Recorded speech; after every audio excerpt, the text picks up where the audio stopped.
Fala pessoal, estamos aqui de novo para mais uma aulinha de CIPA para vocês. Hoje nós vamos começar agora a dar uma introdução à segurança do trabalho. Nós vamos falar sobre os direitos trabalhistas, como eles surgiram e as nossas normas regulamentadoras para vocês saberem onde buscar algumas das informações que vocês vão precisar para exercer as atividades de CIPA.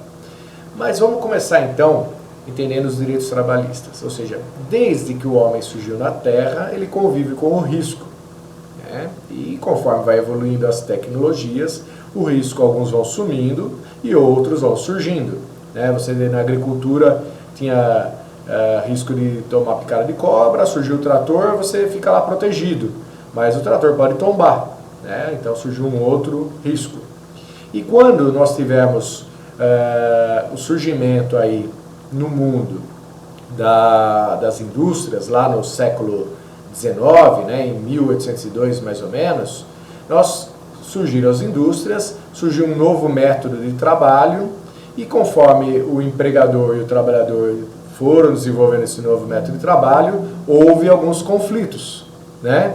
Assim, naquela época não existia direito do trabalho, porque não existiam os conflitos inicialmente. Assim como não existia o código de trânsito, porque não existia carros antigamente, eram cavalos. Mas conforme os carros começaram a bater, começaram a ter que codificar coisas para regulamentar. Então o direito ele foi feito para as pessoas saberem como atuar da forma correta, pegando o que é consenso, né? Eu sei que algumas pessoas não concordam com isso ou aquilo, mas a gente pega o que é consenso. E o direito trabalhista surgiu para fazer uma proteção legal do trabalhador contra acidentes e doenças do trabalho, para evitar o abuso, para que a gente não voltasse ao trabalho escravo. Tanto é que uma das coisas que tem no direito do trabalho é a proteção contra o trabalho escravo.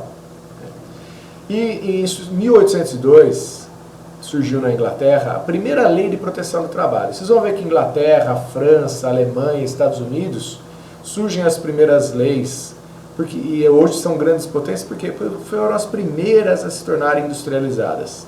Tá? A Inglaterra fez então a primeira proteção ao trabalhador acidentado no exercício da sua função. Aí, 60 anos depois, surgiu na França uma regulamentação de segurança e higiene do trabalho. Olha que interessante. A França até hoje é muito bem vista com relação à parte de higiene do trabalho. Nós temos uma parte da nossa legislação que pega dados da França, né, como base para doenças humanas que provoquem câncer, né, situações trabalhistas que provoquem câncer.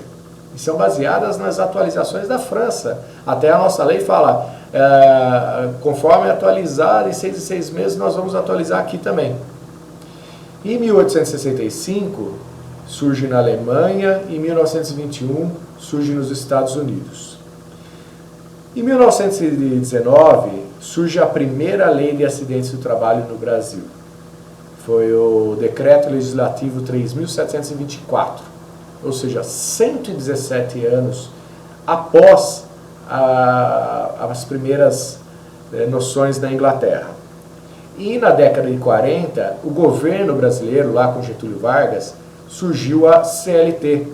Então, a lei maior que falou sobre o direito trabalhista está na CLT. A nossa Constituição, que é a lei maior de todas, né, Carta Magna, ela tem um trecho que fala assim, olha, vai ter que existir uma lei que fale sobre direitos trabalhistas. Aí surgiu a CLT que fala sobre esses direitos trabalhistas e lá eles falam o seguinte, vão ter que haver normatização, nós vamos ter que dar detalhes, né, de como proceder em cada caso, que não está na CLT, senão ela ia ficar monstro. E aonde está isso? Nas normas reguladoras, as famosas NRs. Então é mais ou menos essa escada que nós temos aí dos direitos trabalhistas. Em 44, surgiu uma lei que determinava que as empresas com mais de 100 funcionários deveriam constituir uma comissão interna para representá-los. Olha lá, comissão interna. Qual é o nome da CIPA? Comissão Interna de Prevenção de Acidentes. Olha só, e para estimular o quê? Para questões de prevenção de acidentes. Olha lá, é o embrião aí da CIPA, né? A fecundação da CIPA. Em 53, aí saiu a portaria 155 que regulamentou a CIPA, a atuação dela. Em 77, o artigo 163 da CLT torna obrigatória a constituição da CIPA. E vocês estão vendo o texto aí, tá? Será obrigatório a constituição de Comissão Interna de Prevenção de Acidentes, tá? Nas empresas, de uma forma geral. Okay? Então, vocês estão vendo aí os estabelecimentos ou locais de obras nelas especificados. Ok? Então, essa foi o começo da CIPA, o nascimento praticamente aí da lei que falou que é obrigatório agora a CIPA. Em 78 foi normatizado o que? As nossas NRs. Surgiram então, através da portaria 3.214, na época, 28 NRs, sendo que a NR5 era a que falava do dimensionamento, objetivos, atribuições da CIPA.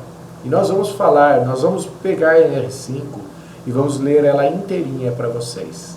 Então fiquem tranquilos. Nós vamos falar geral de todas as NRs e vamos falar destrinchando a NR5, que vocês precisam saber dela. Bom, a CLT, que vocês estão vendo aí em forma de livro, e eu recomendo para vocês, tudo que vocês forem pesquisar hoje, pesquisa na internet, no site do governo, porque tem tanta atualização às vezes, e mudança no passar do tempo, que você pegar uma CLT meio antiga, você pode estar com ela defasada. No capítulo 5 da CLT fala tudo sobre legislação trabalhista relativa à segurança do trabalho.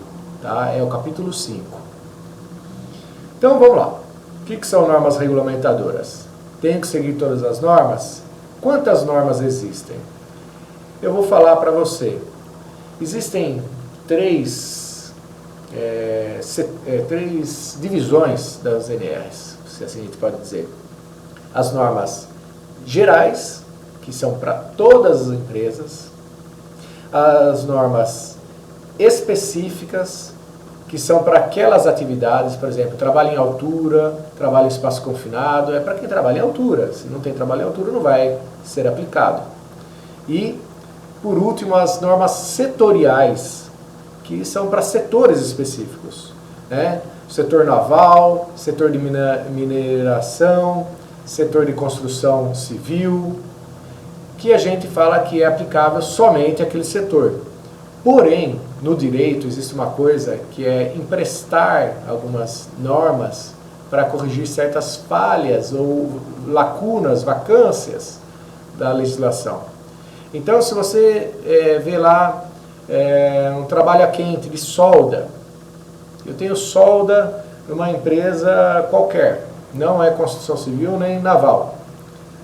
Como que eu vou pensar num treinamento ou num trabalho a quente? Não tem nada para aquela empresa, mas eu tenho que pensar na segurança do trabalhador que faz aquela solda. O que a gente faz? A gente empresta, por exemplo, da NR18 ou da NR34, a 18 fala de construção civil, já vou explicar para vocês, e a 34 de construção naval, o que eles falam sobre trabalho a quente. E podemos aplicar para essa empresa que tem essa atividade de solda. Então a gente pode sim aplicar outras normas que são setoriais de uma forma geral, emprestando certas situações para aumentar, objetivando, claro, aumentar a segurança do nosso trabalhador. Então, pessoal, eu vou falar agora baseado em todas as NRs para vocês. Porém, eu vou pegar no site e vou explicar para vocês agora como adentrar no site. Antes era Ministério do Trabalho, atualmente é o EMIT, que pertence à Economia, ao Ministério da Economia, né? é uma secretaria. Então, eu vou entrar no site e mostrar. Pode ser, ele mudou até recentemente, era um outro link, aí mudou para esse que eu vou mostrar para vocês hoje.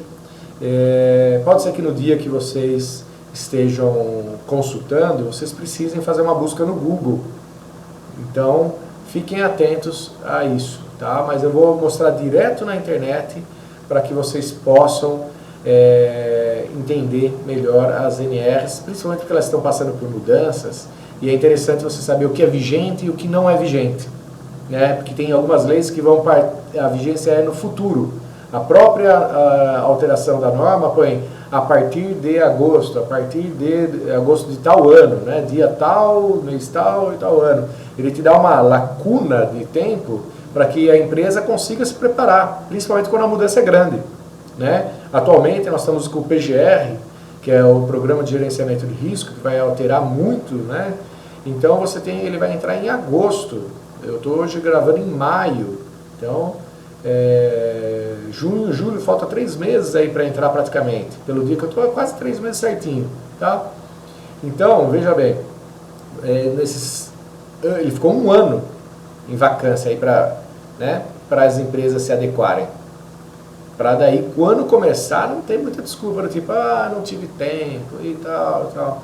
Para aí as pessoas já melhorando, tá ok?